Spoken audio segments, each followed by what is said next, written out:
Welcome to Asia in Review. I'm Ellise Akazawa, and my guest today is Nicole Forrester from Pacific Forum CSIS. Welcome. Thank you for having me here. It's an honor.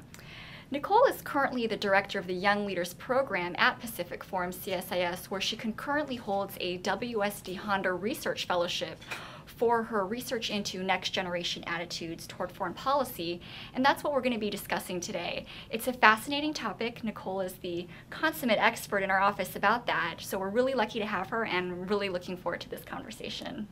I'm really looking forward to the opportunity to explain more about my research. Thanks. Next-generation attitudes toward foreign policy. That's a little bit of a different subject. Much of the research that people at Pacific Forum focus on are in very traditional, hard security topics. How did you get started with this different, very important, but still different, unusual topic? I'm probably not the usual template for a research fellow at Pacific Forum. I've had a little bit of an unusual journey in how I got to be here. So it's probably not surprising to the people that know me, know that I picked a topic that was a little bit perhaps left of center. Coming to Pacific Forum, I was actually here on the island of Hawaii or Oahu already, and I was at the East-West Center doing a research fellowship there. That research fellowship focused on next generation influences to future decision makers, and it was really interesting for me to see a group from all over the Asia Pacific come together on a daily basis and talk about the things that were concerning them and how those things were similar and different to the things that our leaders were talking about in the news. So where were you prior to your time at the East-West Center? I know you've had quite a career, and I think people would be really interested in hearing about that. Well, I've been very fortunate to have some really interesting jobs. I was originally in a different field of international affairs. I was originally in education and health from an international perspective, and when I graduated I was actually an associate lecturer at my alma mater, the Queensland University of Technology. Great school. Yes, thank you so much. And I spent some time there helping local populations, in particular Indigenous populations, learn from what was happening in other Indigenous populations with regard to health and education and what that meant for their communities. And then after a while I realized that perhaps I could have more of an impact if I was able to really internationalize my career. So I applied for what's called the Department of Foreign Affairs and Trade, and it's our ministry, kind of like the Secretary of State's ministry that you have here or the Department of State, where we represent our country overseas. All right, so I hear that the Australian DFAT is actually quite competitive to get into and that it's very hard. Did you experience any setbacks or any issues as you tried to make that jump into a new field? It was really interesting for me because I had to learn how to focus myself in a different way and kind of get from a very community level focus that I had had and take that to the policy level. And redefining yourself is sometimes a challenge, especially early on in your career. And so it was a very competitive process, but fortunately I was successful on the first time applying. Thank you. But it was a really long process, and I think you have to be really focused and motivated to make sure that it's really what you want to do. The process took, just to get accepted, was 6 months. Quite a long time. You've really got to know that that's what you want to do, but I guess that's good. Maybe, you know, people who aren't so committed to foreign affairs will be weeded out in that process. Then they also put you through almost like a hazing ritual. I kind of I'm cautious to say that word, but they work you very hard for the first time that you're there, and then they continue to work you hard after your training period. But I was really fortunate to be able to do some really interesting work in different areas in the department before they sent me on my posting, where I was the consul in Los Angeles. Very interesting. And as I understand it, you also have some private sector experience as well. Yes, so for a short period of time after leaving the ministry and before coming to Oahu, I helped create policy from outside of government, which is not a role that a lot of people get to do, by influencing government decision making through the processes of lobbying. Interesting, and I think that just explaining that part about your background really helps our viewers to understand where you're coming from and your approach to foreign policy. There's a real strong value add there, so that's very exciting. Let's talk a little bit about your research project at Pacific Forum. Explain to us what it is, what your major questions were, and in this topic. Absolutely. After my experience at the East West Centre, I walked away from that with some questions lingering, and those questions were about how this millennial generation, the people that are kind of coming up now through the education system and are in university at the moment, how they think about the world and how the world has changed for them, and how that is different to the experience of their parents, but probably even more different to the experience of their grandparents. I was really interested in the difference of the way that the things around them, the environment, had affected their decision making. And I think it's not just on an individual level, but also at a societal level, and how the global order is kind of changing. And I guess to kind of clarify what I mean by that, when we think about the way that decisions were made in the world in the 1950s, it was very much done at the global leadership level. Presidents, prime ministers, kings and queens were making decisions which affected their countries, but also affected other countries around them. And individuals and community groups and small organisations didn't have much of an opportunity to really affect great amount of change outside of their immediate sphere of influence.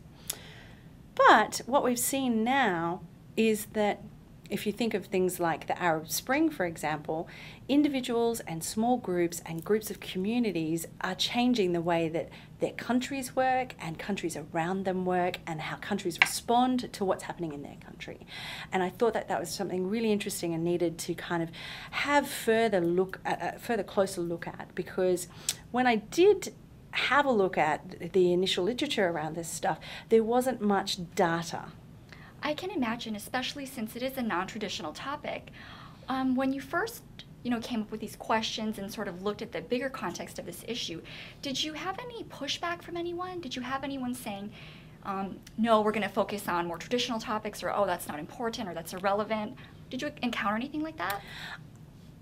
Yes, I encountered a little bit of resistance. I had to really kind of make a case about why this research was important and what this research might find, and then what that could be used for in a really solid policy traditional sense. So just doing the research for the sake of it wasn't going to cut it. And so when I was thinking about the rationale for the research, I really wanted to have a look at how the world has changed around communications technology and what that has meant for young people, but more importantly, how that affects the way that they think about decisions on big events, international issues. That's really interesting. So let's talk a little bit about how you collected information on this topic. Did you interview people on the street? Did you send emails to friends? I mean, if you're looking at how this information, if you're looking at a global audience, I mean, that's really quite challenging, even in this age of social media and email. I imagine that must have been very difficult. It was a challenge because I wanted to make sure that the information that I collected was from a big enough group and a diverse enough group that I could really dig down into the data and try and come up with some conclusions and some trends. And you can't do that just by interviewing 50 people on the street or by sending an email to some friends and family, because you're just simply not going to get enough numbers. So I developed a multi-pronged strategy to use several different techniques to access different types of people. I thought that not only it was important to find out that young people were thinking, but also to have a comparison group with their parents and their grandparents. So I needed to kind of go across the spectrum of society, not just here in the United States, but also in other countries as well. So I used access to email addresses to let people know that I was collecting some information about their thoughts on these issues through a survey. The survey was online. Every person that completed the survey, and there were almost 700 of them. Wow, that's really impressive. Thank you. It was a challenge, but I got there in the end. Every person except one completed the survey online, and one person asked for the survey to be faxed to them. And that's unusual, I feel, for younger generation folks like ourselves. I mean, fax machines, that's not typically a tool that we use for communication very often. So that itself, I imagine, is very instructive. It is really instructive, and the age of the person was instructive of their dealing with technology and how that was reflected in the way that they use social network technology, which I asked a lot of questions about. But I also used social networking itself. So I used email, I set up a website, and I also used Facebook and Twitter to really reach out to areas that I perhaps didn't have great networks in. And I see that when I look at the demographics of the people that responded. You'll see large clumps around the United States, Australia and Japan, where I have good networks personally and professionally, and I was able to use partnerships with other think tanks and universities and database access with the email addresses. But then you'll find clumps of people in places like Lithuania, where I knew somebody who was from Lithuania. I recommended to them that they take the survey on Facebook. They recommended it to their friends. So it was a really good way to really diversify the type of people and where they were from. So attitudes toward foreign policy is quite a large umbrella. Specifically, what sort of questions were you asking in your survey? I did a lot of time at the beginning of the survey asking people about themselves, who they were, what countries they were from, how they identified their race or ethnicity, what their political persuasions were, how old they were, and then I spent a bit of time asking them about how they used social networking technology, because one of the key hypotheses behind my research is that I believe young people who use, my research has found, use social networking technology the most, have basically learnt to be interconnected transnationally across borders and boundaries that defy the usual nation state. And that level of interconnectedness makes a sense of closeness with somebody else, which I hypothesized, and we'll see whether or not it bears out in the long run, that would make them more willing to be to have an intervention on the part of their government into a third-party country. So think, for example, an Australian, and they've never met anybody from Japan before, and they create a social network which then they experience people from Japan through their social networking. They get to understand some Japanese people individually and then start to learn about Japanese cultures and customs and thinking. And therefore, things are a little bit less foreign. And when things are a little bit closer to you and you see that things aren't as different as what you thought they were, then you're willing to protect and act when someone's in danger. Definitely. And, I'm thinking about how technology has really revolutionized this process. I remember growing up in elementary school, I had pen pals. I know that the internet did exist in some form at that time, but I do remember feeling that sense of excitement when you're communicating with someone from Germany or Japan or China. It's very exciting, and it's also kind of a long wait between the time you send your letter and then they have the chance to respond and write your letter back. But with social networking and social media and the internet itself, there really aren't those time delays. No, and that was what was really fascinating. One of the things many things that were fascinating, but one of the things that was very fascinating about the responses was the number of young people that are using social technology, not just daily, hourly. It's totally integrated into their lives, and there's no reason to have a wait anymore. If I send a message to someone in Russia, they get it instantaneously, and as a young person, I expect them to write back instantaneously. And so what that creates is a sense of interconnectedness, which is much more instant, but also I think much more comprehensive in a way, that people are getting to know each other much more personally than writing a letter and having it sent off to, my pen pal was in Ireland, and then for it to come back 6 weeks or 2 months later. Yeah, and it just seems like such a richer connection as well, because it's not just letters or photographs. You can have many photographs that you upload to a website and send someone a link, or YouTube videos, or really, the sky's the limit in terms of the kinds of interactions you can have and the quality and the richness of those interactions. And I think that would really help to sort of demystify foreign cultures, especially for young people. It's kind of exciting. It is really exciting. And I asked some questions about what type of social media that people were using. And if there was any doubt that MySpace is dead, my research proves that it is. I couldn't believe that 95% of the people who use social networking, so basically almost everybody has a Facebook account. If you don't have a Facebook account, there's something wrong. it's fascinating that Facebook so completely dominates the social networking landscape, followed by Twitter, which also surprised me because I didn't realize that Twitter was so popular, but it is. Even if you don't tweet yourself, you're following other people that do. That's really a reflection of my Twitter account. I'm an active and avid advocate of Twitter. I think it's great. I use it for all kinds of great information like traffic and weather.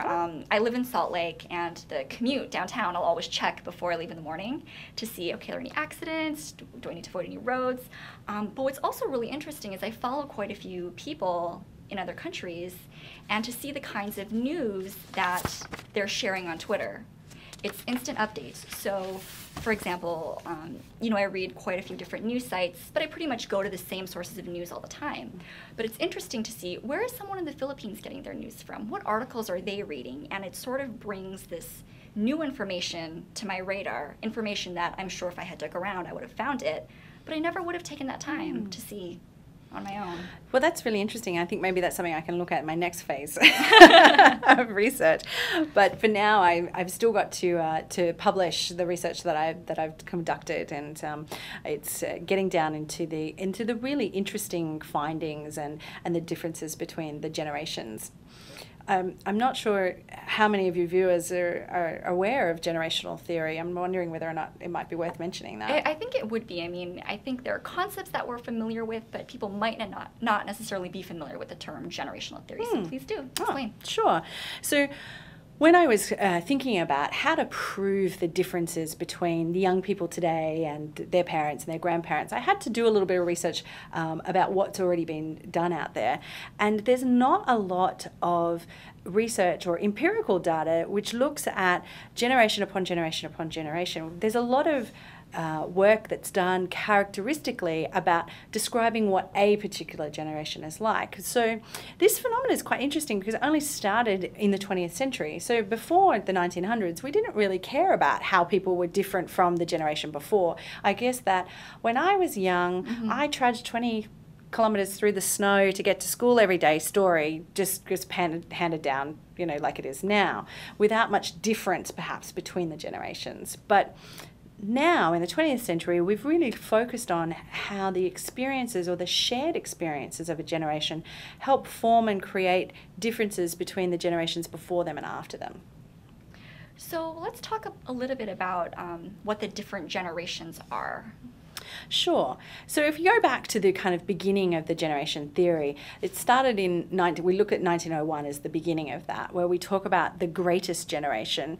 And these are people who would have fought in World War II, so people born kind of from 1901 through to 1925. So World War I. So they were born in that period, they were fought in World War II. Yeah. And they were kind of coming into age or experiencing the Great Depression towards their 20s, for example. So they were perhaps having their own families, and they were the breadwinners, and then they would go out towards their later years, go and have their own children, and so they gave birth to what's called the silent generation, which were born kind of about 1925 through to right around the end of the Second World War. And they're called the silent generation because they really suffered. They were the children who were hungry because of the Great Depression, their bellies were full, their parents weren't working, and it wasn't okay then for people to say things are tough. And so they struggled through silently. They weren't given a voice. That's actually really interesting because, I think everyone is familiar with the greatest generation. That's a term you hear used quite often, even today. But the silent generation, it's actually not something that I've never even heard that term. And we don't talk about them. They're the silent generation as well. And these were the people that gave birth to the baby boomers. And the baby boomers is probably the best known, best documented, most talked about generation. And that's, I think, for two reasons. The first reason is the boom. So in 1946, when everyone came home from the war, from the Second World War, a lot of women fell pregnant. And about 12 months after that, this term baby boom started to be coined.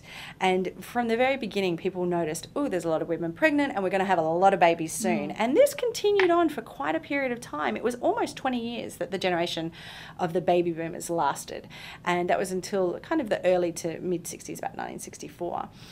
What I should probably say is that you've got to remember that these theories and these characteristics, or these shared characteristics, are shared by mostly by people in the time frame who are speaking the English language, because different countries, or even English language and in the Western Hemisphere, other places that perhaps didn't have the same access to resources, so perhaps they were still developing their economies at that time, or that were, for example, Japan and Germany after the Second World War, they were experiencing similar experiences, but in a different time frame. So these time lags for these generations in different countries are slightly different. So it's good to always remember whose position are we talking from, because you can't assume that we're talking for everybody about everything. So the baby boomers were a big generation, but not just that, they were rich, or they became rich. And that really differentiated their experience and their level of freedom from the generations of their parents and their grandparents. And then we come around to my generation, Generation X, 1965 to 1975, so that's going to tell you something there. 1979, sorry. And they are about so until we talk about the millennials, the Generation X are the best educated. Okay. So some of the research that I saw said that in the Western Hemisphere, up to 60% of Generation X have been to university. So that's incredible, and that number is kind of double at least what their parents and more than that of their previous parents. So that's really interesting to see. There's a big educational difference, which again changes the way people think and so forth. I think that's really interesting, and I'm sure there are many reasons for the rise of education, but I'm assuming that one of them must be the fact that they were the products of baby boomers who were, as you just said, very wealthy or wealthier compared to previous generations. Absolutely. So they were given more opportunities and more access to things. And also I think that there was just kind of thinking about the societal changes at the same time, that the affluence was not only on an individual level, but our countries like the United States and Australia, for example, our governments had more money, and we were able, post-war, and we were able to put money at a government level into education and prioritise that as well. So I think there was kind of a confluence of activities and things going on. And then we come to the apple of my eye and the focus of my research, which are the millennial generation, which for the purposes of my research, I coined between 1980 and 2000. There's a little bit of disagreement among the literature about millennials.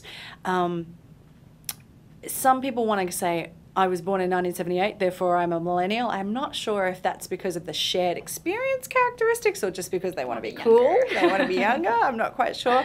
But definitely 2000, at the turn of the millennia, then that's where we're saying this is a shared experience of these people. If you were born after 2001, the Y2K bug is not in your mindset at all. So that's really interesting, I think, to see how we've even drawn the markers of where a generation fits and what are the shared experiences that they have, based often around conflict. Baby boomers experienced the Vietnam War and some hangovers of the Korean conflict, and the millennials, they are growing up in a period of constant conflict, state against state, but also small arms conflict inside countries. So we might think that the world is a more peaceful place these days, but conflict is very much on the forefront of the millennials' mind. Absolutely. So let's get into your findings. What did you find with this research? I'm very curious to see. Well, I think first of all, I have to go back to what was the original hypothesis, so that you can better understand the kinds of questions that I asked. So I believe that the millennials who use social networking the most have a sense of internationalism, and that leads to interconnectedness. They have an outlook and access to information and resources that previous generations couldn't imagine. There was no internet when I was in high school, guys. Google did not exist. So I think that the information technology world has really framed the way that millennials think, and beyond the mechanism has created interconnectedness so that they see the world as a much smaller place than perhaps my generation and the generations before them. And that seeing the world as a smaller place makes people care about other people. So there's two keywords in my research that I use. The first one is interconnectedness, which is about that sense of closeness, and the second one is interventionism. And that's about the willingness of people to have their government put an intervention into a third-party country. Interventionism is a range of things. It doesn't necessarily have to be boots on ground or ground forces in another country. When you think of Libya, perhaps we think of the bombings that were taken by conducted by NATO as an intervention, even though physically no one put boots on ground in Libya formally. But it doesn't have to be that level of interventionism. It can be at the other end of the spectrum, a government sending its ambassador into the capital of a foreign country and saying, you need to do better on your human rights. So interventionism as a concept is quite broad, but for the purposes of my research, I did want to focus on whether or not young people were willing for themselves or their friends or their brothers and sisters to basically go into armed conflict and put boots on ground. And I would imagine that many young people would be very averse to that. It seems that younger people, I guess anecdotally, are very against conflict, against that type of intervention. So I'm curious to see what you found in your research. I was quite surprised. So my hypothesis was that millennials would be willing to have interventions, but what I was surprised by was that millennials are actually more supportive of intervention than baby boomers. And the reason that's surprising for me is because baby boomers grew up in a period of conflict, for example, in Vietnam. And then they became the decision makers that led to the conflict, for example, in the Gulf War I and Gulf War II and Afghanistan. And so the baby boomers are actually the ones who are making decisions which not necessarily leading to conflict, but are resulting in interventionism. So I would have thought that baby boomers would kind of, in the data come out as being more interventionist. But maybe they're having a little bit of crisis of confidence. I'm not quite sure between their anti-war Vietnam year roots and the decisions that they have to make as key leaders and decision makers today. Millennials support intervention about on average, about 10% more than baby boomers, which is a significant figure when you're looking at the numbers that we did in the survey. And that was, for me, something I wanted to drill down into. How is it that this generation, which has a feeling of interconnectedness, willing to support boots on ground?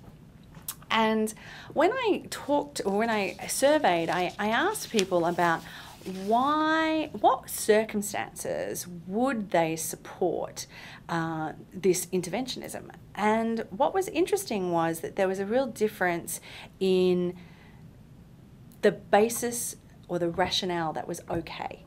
Okay. And here's where the difference was. Baby boomers think that it's okay to do intervention if you're supporting a concept like regional security or international security, maintaining peace and stability. So things about state-on-state conflict, things that, if you think about the conflicts that we've had, are the same kinds of reasons that we got into those conflicts in the last 20 years or so. For millennials, it was completely different. They did not have any interest in interventionism for those reasons. If anything, they wouldn't support intervention on those reasons.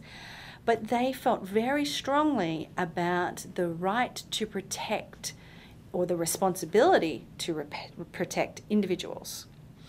And for the millennials, the main reason that they thought that a government should intervene in another country was if that government was committing crimes such as murder or torture against its own people.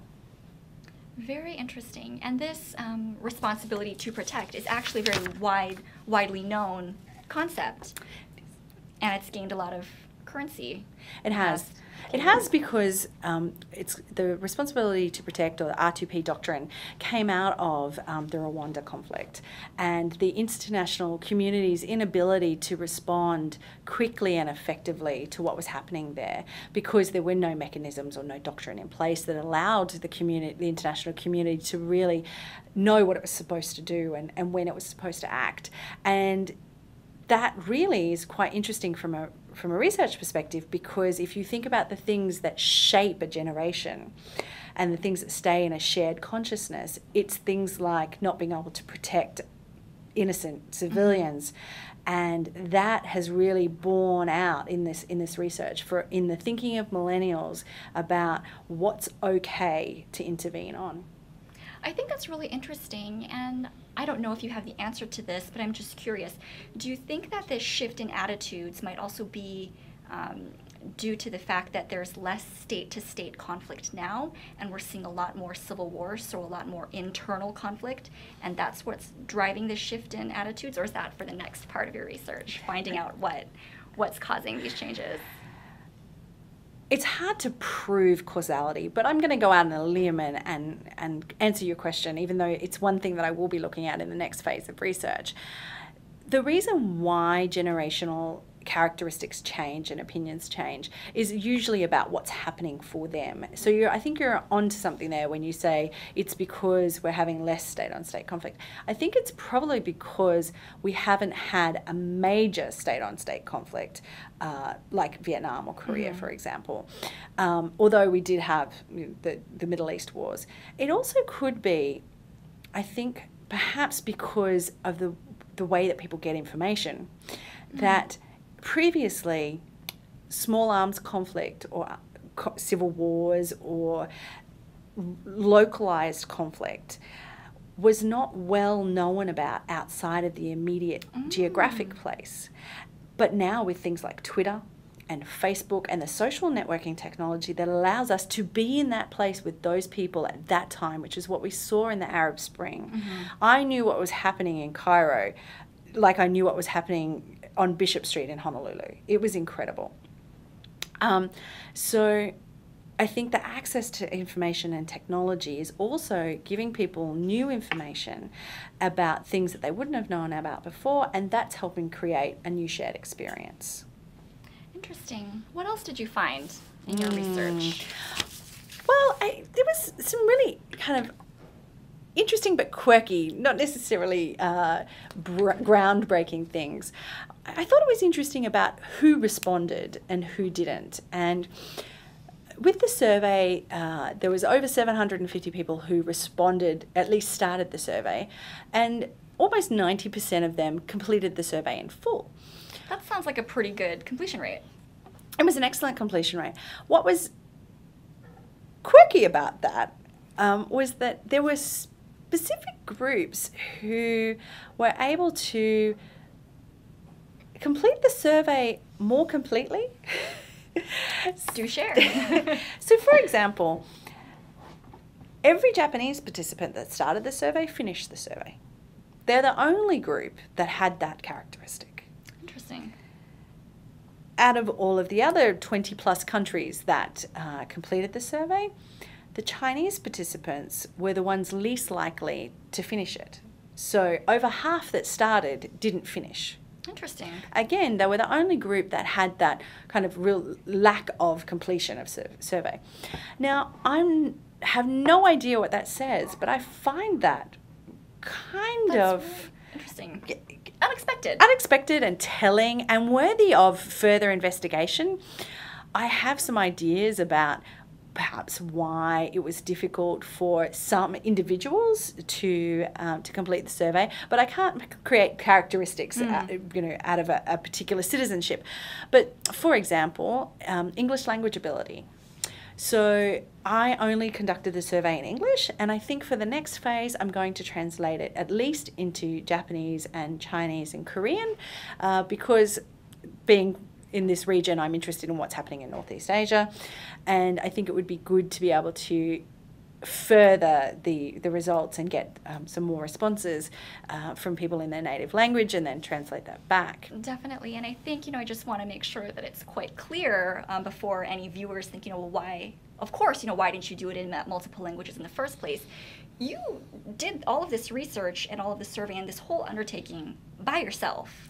Yes, and unfunded. So this was actually a pilot study, and for a pilot study to have 700 respondents is quite incredible. And so. Apparently, people would suggest that it's not really a pilot study because of the numbers, but because there were so many things for me to learn, I thought that it was important to do this and then do it again once I've learned all these lessons. And there were some other things to learn as well. For example, being able to ask questions where you can actually understand the cause. Yes. So asking you what you think is one question. Asking you why you think it is a very different question, and it's quite difficult sometimes to be able to get underneath the rationale for why you think something. So that's something I'm going to work really hard on in the design of the next version, or the next phase. Interesting. Anything else that's quirky or unusual or that jumped out at you from your research? That there are many things that I thought were going to be more different than what they were, and there was actually a lot more similarities, and that surprised me. I was looking for big amounts of difference, and I thought, oh, this question's going to deliver that. And then I looked across generations between, for example, baby boomers and millennials, and I was thinking, oh, that's not as different as what I had hoped that it was going to be. So what I draw from that is that even though technology has really changed the millennial generation experience and that they are having amazing amounts of access to new information, that only has an effect so far. And those things are about the way they feel about other countries. So, for example, young people are much more open to creating friendships with people that they don't know already on the internet. No big surprises there. But that how they feel about those friendships that they create, that was what was interesting for me, that they value those friendships not as equally as other friendships, but they consider them as important or very important than friendships for people that they know on a daily basis and that they see all the time, which for someone who's not a millennial generation, I thought that was quite interesting, that you can create a friendship with someone you've never met before and maybe never see in person and still value that. So that's interesting and quirky. That is very interesting. So for this first phase of your research, and I'm sure there will be many subsequent phases because there are so many interesting questions attached to this, are you planning on publishing the study, publishing the results of the first phase, or are you going to wait until you've completed more phases? I am going to publish. I think it's important. No one else is doing this research, by the way. This is what we call foundational research. There are people who are looking at millennial all over the spectrum of what millennials think, how they study, how they work, but no one is asking, and there are some studies that have been done in Washington, D.C. asking very specific groups of people, for example, high school students in Washington, D.C., what they think about other countries. But no one else is looking very closely at what people think about specific issues, international issues, and how that relates to technology and how that relates to interventionism. So even though it's quite a specific, and some people could say narrow, I'm not disagreeing with that slice of what millennial generation thinks. I think that it's really important because as the millennial generation takes up positions of leadership and power in the future, what they've experienced, their shared experience as a generation, is going to affect how they make decisions. The leaders of today need to know about that. They need to better engage with the millennials so that when we do come into this transition of leadership stage, because when the baby boomers retire, there's going to be a whole heap of jobs that Generation X can't fill, and the millennials are going to get promoted quickly. And so I think it's really important that we start thinking about how, not just what millennials think, how they think, how their decisions are made, and how this will influence.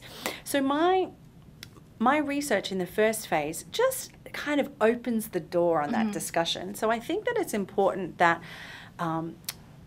decision makers and policy planners start thinking about these issues. And what I'm hoping to do before the summer is to release the first phase of the research project and give people a sneak peek at what's coming next, so that they understand that this is the start of a much bigger, and I hope to be longitudinal process. I, in my day job, get to have interactions with and access to an amazing group of millennial generation young professionals and scholars through the Young Leaders Program. And so what that does is it gives me an opportunity to continue this conversation with them and to better refine my questions as I go along in the process, so that I can really start to dig down into the how and the why. And so I expect to do the research publication before the summer, and then kind of roll into the next phase. And that'll take the next 12 months, and then I hope to kind of do an annual publication.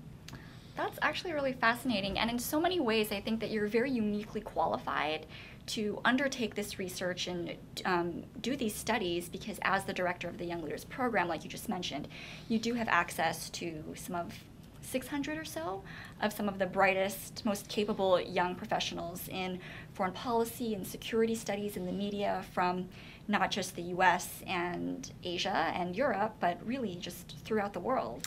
Yeah, I'm really proud to be the director of the program. It's growing. So now we're at 700 and from over 55 countries. And although we focus on Asia Pacific regional relations, people can come from anywhere and be a part of our program if they have an interest in and work in the Asia Pacific region. Okay. And I think that's a really special attribute, because we don't discriminate by citizenship. What we do is make sure that we can help you develop your knowledge of this region, so that we have people that are not just focused perhaps on some of the hotspots like the Middle East. There's a lot of work being done in Africa, very important work, but we think that Asia is where the action's going to be happening in this century at least. And we want to have a cohort of ready, knowledgeable and networked individuals. And I think that that's something that's really, it's so symbiotic with the research that I'm doing, is that I'm actually running a program that delivers the things that have been born out into the research itself. So going back to the Young Leaders Program, and also making the young people's attitudes and preferences towards foreign policy known, how does the Young Leaders Program do that? The Young Leaders Program is a really unique opportunity for people who have started kind of early in their career to look at foreign policy from a broad perspective.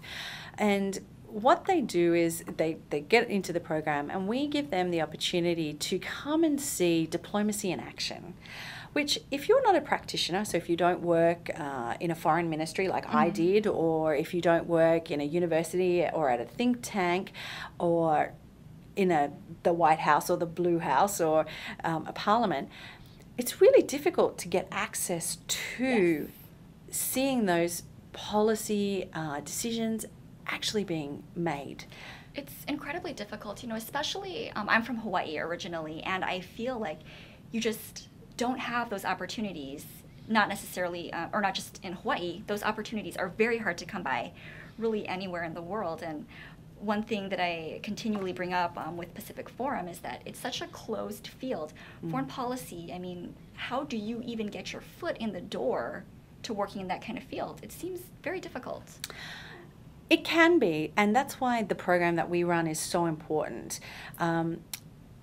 for example, imagine somebody's in graduate school and they're doing a master's degree in international relations and they've got no direct work experience, but they have good academic credentials and they feel very passionately about a particular relationship in the Asia Pacific. For example, the US-Korea relationship.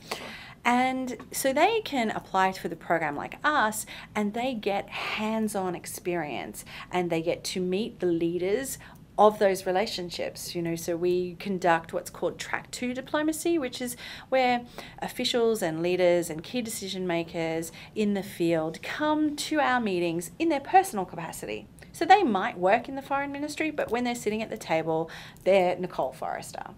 And what that does is give young people access to an incredible network of senior experts.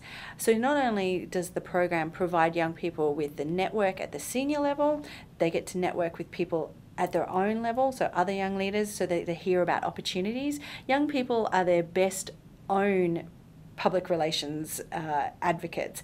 And if I see a job that I think, oh wow, that would be great for Joan over here, well then I can call and say, or probably email or Facebook maybe, or sometimes I Twitter. I get a lot of job postings sent to me, and so then I push them out through the Young Leaders Network. So not only are people developing, in our program, developing their knowledge, they're developing their networks with their peers for the future and for now.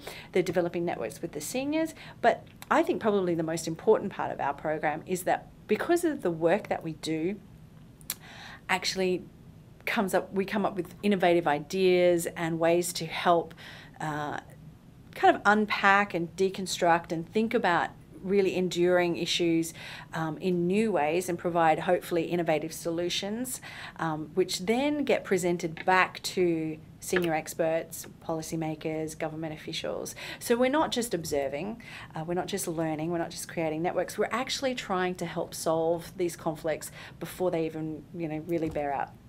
That's really incredible, and it is such an incredible opportunity, and the more I learn about the program, the more I find it's so fascinating. And one of my big questions is, how are you funded? How do you fund the Young Leaders Program? This is not an inexpensive endeavor, I'm imagining, by any means. No, it's not inexpensive, because imagine you take about 275 young people to conferences all throughout the world every year. Airfares, hotels, that kind of stuff. We're going to feed you guys too. We are funded on what I like to call a project-by-project basis from multi-sources. So we have several fellowships which are funded philanthropically, so from private donors. And some of those are American, some of them are from other countries in the region.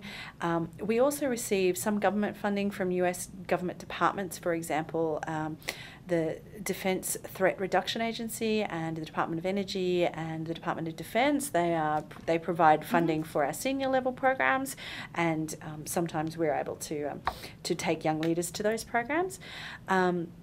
We also get a limited amount of funding from organisations that have a stake in continuing networks and research and conversations about an enduring issue.